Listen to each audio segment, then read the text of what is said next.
अक्टूबर 2023 में आबिद बेली ने इंडोनेशिया में अपनी कंपनी वीप्रोनेक्स ग्लोबल सॉल्यूशंस रजिस्टर करवाई, जो एआई ऑटोमेशन और दीगर आईटी सर्विसेज प्रोवाइड करती थी, और इन्वेस्टर की तास यानी रेजिडेंसी परमिट हासिल कर लिया। उसने इंडोनेशियन बिजनेस कंसल्टिंग लॉन्च की, जहां वो इंटरनेशनल एंटरप्रेन्योर्स को पीटीपीएमए रजिस्ट्रेशंस और इंडोनेशियन इमिग्रेशन प्रोसेस में मदद देता था। ये सिर्फ एक नया बिजनेस नहीं था, बल्कि एक बैकअप प्लान भी था। लेकिन उसके लिए जकार्ता से ज्यादा कशिश अब भी कराची में थी। मई 2024 में थ्राइविंग स्पेस बंद होने के सिर्फ एक महीने बाद आबिद बेली ने शाहराए फैसल पर फॉर्च्यून टावर बिल्डिंग में 16,000 स्क्वायर फीट का co-working space work more launch कर दिया। कैपिटल ना होने की वजह से एक बार फिर उसने माइनस कैपिटल मॉडल का सहारा लिया। एक दोस्त 60-40 पार्टनरशिप पर तैयार हो गया। दोस्त ने ऑफिस स्ट्रक्चर और डिपॉजिट की पेमेंट की, जबकि आबिद बेली ने रेंटल लीज सिक्योर की और तमाम ऑपरेशन संभाल लिए। जनवरी 2025 तक वर्क मोर 79% ऑक्यूपाइड हो चुका था और कराची के टॉप को वर्किंग स्पेसेस में शुमार होने लगा था। आबिद बेली फिर से खड़ा हो गया था, लेकिन अभी एक और इम्तिहान बाकी था। आबिद बेली घर से सिर्फ 1 घंटे की दूरी पर था। छोटे बेटे की कॉल आती है, ममा ठीक नहीं है, वो हमें पहचान भी नहीं रही। जब वो डीएचए के घर पहुंचा, डॉक्टर वहां मौजूद था और उसकी वाइफ को सिडेट कर चुका था। थोड़ी देर बाद अचानक आबिद बेली का अपना जिस्म जवाब देने लगा। एयर कंडीशन कमरे में भी पसीना, सीने में टाइटनेस और हाथ में दर्द जो फैलता जा रहा था।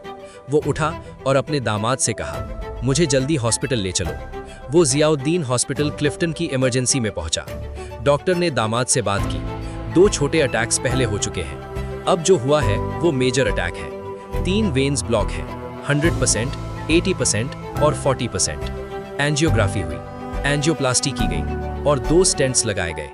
लेकिन इम्तिहान यहाँ खत्म नहीं हुआ।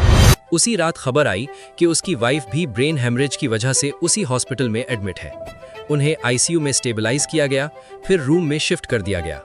आबिद बेली 3 दिन हॉस्पिटल में रहा। तीसरे दिन डॉक्टर की 48 आवर्स की स्ट्रिक्ट रेस्ट की हिदायत के बावजूद उसने अपनी डिस्चार्ज ले ली। उसकी वाइफ भी ट्रीटमेंट के बाद डिस्चार्ज हो गई, लेकिन डॉक्टर्स ने दोनों को कम से कम 1 हफ्ते का आराम सजेस्ट किया। आबिद बेली ने आराम नहीं किया और 100% आर्टीरियल ब्लॉकेज के सिर्फ 3 दिन बाद अगले दिन वो वापस वर्क मोर चला गया। आज के दिन तक आबिद बेली वर्क मोर चला रहा है, जो जनवरी 2025 तक 79% ऑक्यूपाइड हो चुका था। सितंबर 2025 में work more 2.0 com 3 tower Clifton और जून 2026 में वर्क मोर 3.0 तक एक्सपैंड हो गया है।